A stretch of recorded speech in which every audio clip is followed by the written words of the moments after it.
Ayan po, ito po yung mga bakang mga tumalaga ni Boss EJ na mga bakang kalatagan. Ito po yung mga lahi ng Brahman. Indo-Brahman daw po ito. Ayan o. Kita nyo naman po. Dito po makikita yung mga baka ng mga quality. Boss EJ, mga ilang taon na po yung mga ganito? Ang mga sanay mo na kayo yung pintahin ng Oo, iba lang ang ganyan. Napagkakalagan alaga, sigil lalaki. Ay, di pa puno pa. Ang ganito pala pagbabaka po ay sa palaran din, ano? Hindi naman sabihin pag nabili ko rin, kaya mong palakihin ng malaki. Ay mayroon bakang hindi masyado paglaki. Oo. Kamusta naman po ang kitaan sa baka kasi parang ang dami nito eh. Okay naman, medyo maganda naman ang patining. Binibigyan mga patin eh. Oo. Alaga lang. Oo. Kumikita naman po kasi parang balita ko po nakabili na rin kayo ng 20 baka eh. Opo. Oo. Nakabili na rin po dati.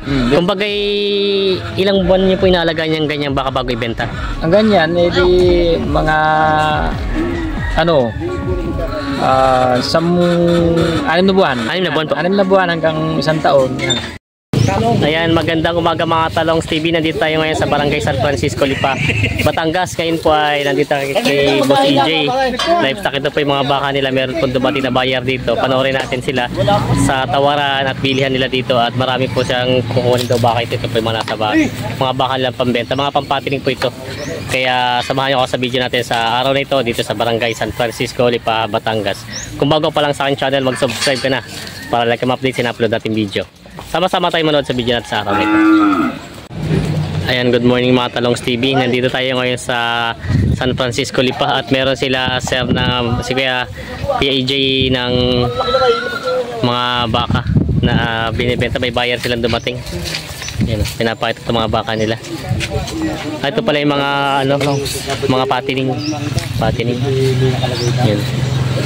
Pinapakita nila yung mga baka nila. Ayan o. Ano? Kaya sabi ko, palaga ko naman. Ayan sila. Tinitingnan lang yung pagkabaka. Malapad mga Ito ang magandang pampatining yung mga kanya katawan. Ayan o. Ay, yung mga patining, pampatining. Sir, good morning. Saan pa po kayo galing, sir? ano pa? San Juan. San Juan. Sila po ay natingin ng mga baka. Mga pampatining. Ayan, tinitingnan yung mga baka. Dito po tayo sa San Francisco, Lipa ngayon at kasalukuyan po pagdating natin dito, sakto pong may buyer silang dumating ng baka. Ayan, nilabas na mga baka ni Boss EJ. Hop.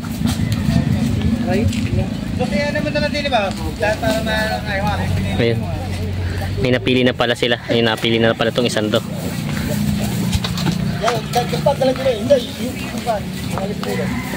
Mga pampatining kopya. Yan sir. Kopya. Pagkamailap tong isang to, parang bagong tali lang. Yan yung mga turete lang yan ano. Hindi, mga ano lang, kumbaga patining na siya, patining. Pampatining na pala, hindi na pala turete ito. Turete yung maliliit. Ito yung may isang taon na ng edad ano. Mga patabain. Patabain. Alam pa rin naman siya kasi sitang pang patining ang tawag nila sa mga ganitong kalalaki. Mga patiner. Ayan. mataas na siya sa turete. Sir, kayo po ang bibili nito mga to? Hindi. Si kuya kung kausap pala yun pala. Tinitingnan nila yung yung pagkabaka pinipilian kung alin ang magugustuhan. Yan bali ito yung 6 na baka. 6 na mga bakang pangpatining. Bali si kuya kasama lang. Mga driver lang. Driver na. Yan.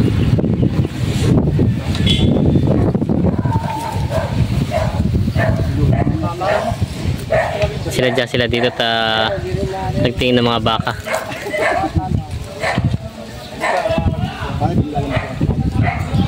Ito wala na bibilihan at 6 mo kukunin. Sakto daw 6 ito pili nandito. Sakto nga niya. Ayun 6 pala kukunin lang baka nila sir. Dami na nakukuha. Marami na. Ilan yung nakaraan? 20 na ako. Ang 20 na ito. Hindi, pataray pa 26 na. 26 na. Ayun pala, regular customer naman pala ito ni KJ. Sadya pa lang sila namimili lagi dito. Kumbaga subok ng mga baka ni Boss EJ.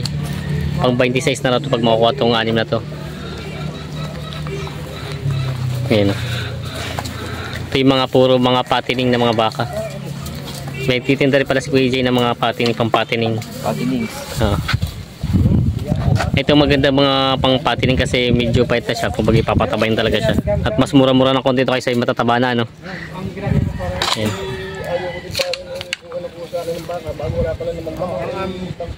Ayan. Ay, dito na daw. Patabak na kami ito nung pakada. Kung baga sanay mo na kayo yung pintahin ng Oo, iba lang ang ganyan. Napagka talagang alaga, sigil lalaki. Ay, ipagkukunan talaga. Ang ganito pala pagbabaka po ay sa palaran din, ano. Hindi naman sasabihin pag nabili ko rin, kaya mong palakihin ng malaking malaki. Ay mayroon bakang hindi masyado. paglaki. Oo. Kahit 2 taon mo nang alaga eh. Hindi siya ganun ka, ano. Oo. Ay, hindi rin po nakikita sa katawan ng baka. Ay hindi, pag nakikita tayo sa katawan ng baka, pag tumabaan ba, tulad na rin, ang bulas na rin. Oo. Pag taba na rin, talagang malaki. Malaki. Ah, kasi yung Mayroon baka naman na ugaling katawan. Na Ah, kahit sabihin mong magandang purma, hindi nataba. hindi pa nataba. Kahit pa panay ang turok ng vitamins, hindi Oo. pa rin inatag ko ang Oo. Ibig sabihin po, parang po tinitinan yung ganito yung mga malawak pa yung balat niya, yung malaki pa ilalaki.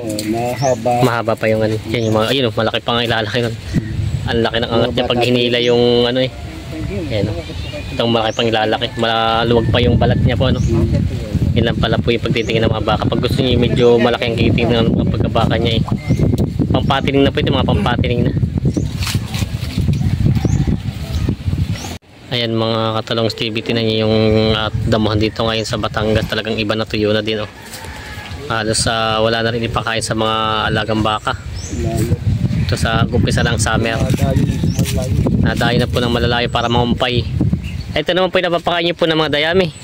Ay, walang dadyami ngayon dito sa amin. Ah, wala po ba dito? Oo, mga Kumbaga damo mga kung ano naman, damo. kung saan mo ba kukuha Saan na talaga? makuha.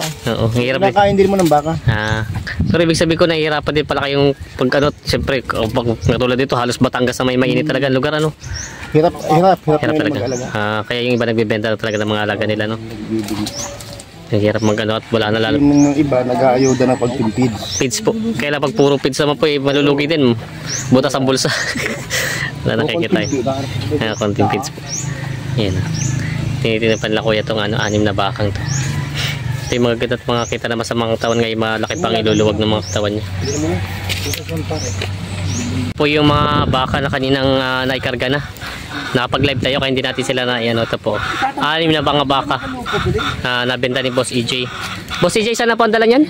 San Juan. San Juan. Yan po, San Juan na po ang dala itong mga bakang ito. Sir, pwede kayo ma-interview? Konti lang. Ito po ba yung may mga dati na kayong... May dati na po kayong mga alagang baka? Hindi, magpapalo sa'yo. Marami. Kumbaga po, kamusta naman po ang kitaan sa baka kasi parang ang dami nito eh. Okay naman, medyo maganda naman ang Patining. binibili mga patining. Oo. Konting alaga lang. Oo. Kumikita naman. Kumikita naman po kasi parang balita ko po nakabili na rin kayo ng 20 baka eh. Opo. Oo. Nakabili na rin po dati. Kumbaga ilang buwan niyo po inaalagaan niyang ganyang baka bago ibenta? Ang ganyan, edi mga ano, 6 na buwan. 6 na buwan po. 6 na buwan hanggang 1 taon. Yan. Pwede na po siya ibenta yung 6 na buwan.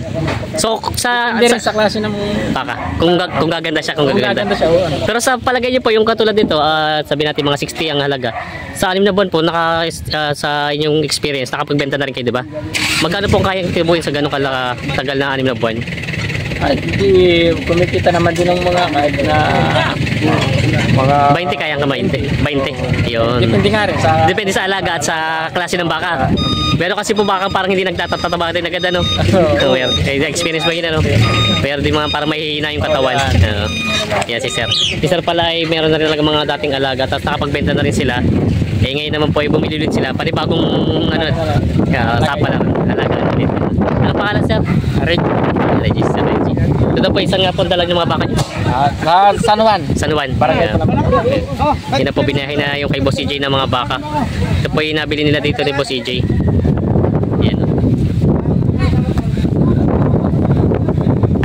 Magkano nga pala nakuha yung mga baka nyo? Nalimutan ka. Ha? 50 mahigit pala yung mga bakang yun. Yun. Nabili na po yung pag 50 plus. Mahigit na nabili na. Ayun, ito po yung mga dumalagang baka ni Boss EJ na available ngayon dito. Ito po yung mga malalaki mga baka niya. So, ito. Ito yung mga malalaki mga baka niya. Ito po yung mga lahi na nga po ba ng kalatagan, ano? Oo, mga kalatagan niya. Ano nga po lahi yung kalimitan ng mga bakang kalatagan? Indo-Brahman. Indo-Brahman. Ito po, mga Indo-Brahman siya. Ayun. Ito po yung anim na bakang mga Ito ganda lang malalaki. nakira sa 25 heads. Ayun po, 25 heads pala po ang ano, ito nila po natitira. Kumbaga po ang nabawas na 19 heads na mga baka ni Boss EJ. Yan. Pwede baka kayo mapersa. Yan. Napakita ni Boss ito yung mga baka niya dito, mga malalaki. Ayan po, ito po yung mga bakang mga tumalaga ni Boss EJ na mga bakang kalatagan. Ito po yung mga lahi ng Indo-Brahman. Indo-Brahman daw po ito. Ayan o. Kita nyo naman po. Dito po makikita yung mga baka ng mga quality. Boss EJ, mga ilang taon na po yung mga ganito? Ha? Mga ilang taon na kaya yung mga ganitong baka nyo? Kung ilan ito mga baka? Oo. Itong kung ilan kung anong edad? Ano po yung mga edad niya? Nasa itong ganitong klase mga baka nasa kung niya nasa 10 to 11 months. 10 to 11 months. Wala pa pala itong mga isang taon ng edad niya. Mga batang-bata pa. Mga dumalaga pa lang to. Yan po, makikita nyo lang po yung mga quality niya. Tingnan nyo po yung mga lawit niya. Tapos, lambi. Ang lambi pala tawag din sa Batangas. Mga lambi. Yan, malalahi talaga itong mga bakang ito. Ito po yung mga lumalaking matataas na mga baka po, no? Yung mga lahi na malalaking baka. Ayan. Ito naman po ay, ito kay Jay, medyo madilim ka dyan. Mga magkano naman po hinahalagahan ito mga ganito yung... Piliswa namin yan 40 to 45k. Ito ay 40 to 45k. Yan ang pinakamataas. Ito po pinakamataas na... May bawas naman yun. Yun naman po daw ay mababawasan po pag... Lalo na pagka bulyuman, yung maramihan. Maramihan. 5, 6, ganyan. Ayun po, Hindi limaan. natin ibigay niya na kahit magbaba pa tayo sa 40k. Ayun po, may bawas pa po sa 40k pag yung ano daw, pag yung maramihan na bibili nyo. Yun naman po sa Boss EJ, kung sakali naman po, hanggang saan po kayo pwedeng mag-deliver ng mga baka nyo? Deliver kami ng Norte, ng Bicol, Bicol. yan. Tapos po dito sa mga malalapit din, ano yung mga gusto Laguna, mo? Quezon, Laguna, yan, Quezon. ganyan, Batangas. Yan. Tawid dagat lang po talaga mahirapan tayo. Dagat, madaming proseso pag tawid Oo, dagat. kasi kailangan pa ng blood test. Kinukuhanan pa ng blood test. Blood test. Yan po. Kaya po, yun yung mga, dito muna tayo sa Luzon muna tayo sa buong Luzon daw. Yan. Yan ang mga katalong Stevie, ang gaganda ng mga baka nila. Oh. Mga malalahi talaga to. Ito yung mga priority. Ito nga po ang pinaka-priority yung mga ano na, yung mga dumalagang baka. Oo, ang dumalagang baka. Pero nagbebenta rin po kayo ng mga turete. Oo, mga pampatining naman. Pampatining. Yan, mga pampatining. Yung katulad yung kanina nakita natin, mga pampatining yung nabenta kanina. Ayun. Yun po yung mga binibenta ni boss na kapag ano siya. Kanina po, ilan po ang binili nila? 6. 6 na mga pampatining. Piraso. 6 na piraso mga baka. Boss EJ, kung sakali naman po, kung may gustong mamili sa inyo, pwede po ba makuha yung contact number nyo? Pwede niyo akong kontakin sa CP number na 0908 0908 33 33 63 63 727. 727. Yan. At saka pwede niyo akong i-message sa aking YouTube channel na YouTube channel po. Boss EJ Livestock. Yan, Boss EJ Livestock. Tapos po, ano pong address nyo dito kung sakaling may gusto direct dito sa inyo? Ang address po namin dito ay Purok 2, Barangay San Francisco, Lipa City. Yun. Yan. Pwede niyo, para mas madali niyo mahanap, i-wish nyo ang Casa Merlita Resort. Yun, Casa Merlita Resort. Yun po yung pinaka madali pong makuha yung pag-i-wish nyo siya. Tabi-tabi lang po dito. Hanapin nyo lang po yung Casa Merlita Resort. Yun, Casa Merlita Resort. Basta po yung ano nyo. Tapos pagtanong nyo lang po si Boss EJ, kilala na po hindi sa lugar na ito. Ito po yung mga baka ni Boss EJ na mga dumalaga. Yung kaganda.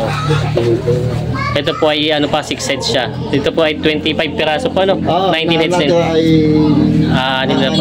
Kung bagay 19 heads na po yung ano. Kasi po talaga mabenta mga ganito, lalo na yung mga gusto pala bago pala mag-umpisa at gusto nila makapag-alaga ng mga malalaking baka, magparami. Ito po ang kailangan nyo, mga budget meal lang. Hindi na kayo kailangan magkuha ng malaking halaga na ano, talagang ito na may makakabili kayo ng mas mura-mura ng konti. Lalo dito po, direct po kayo. Pag sa Paradahan po kasi medyo mataas-taas na rin. No? Kasi sa Paradahan kasi minsan ang nakakausap natin diyan hindi yung tunay na may-ari. Kasi kung Nagpapatong sila ng konti lang. Konti lang naman, konti lang naman. Konti lang naman para naman naghahanap po. Makahanap buhay din. Kaya lang hindi... Bari-bari din lang naman. Oo. Kumbagay, kung gusto nila po, di direct na lang po kayo kung sakali na gusto nyo makapamili kayo. At syempre, makaka-discount din kayo pag yung mismong may-ari ang kausap nyo. Yan o. Yan si Boss EJ. Yan. Salamat po, Boss EJ.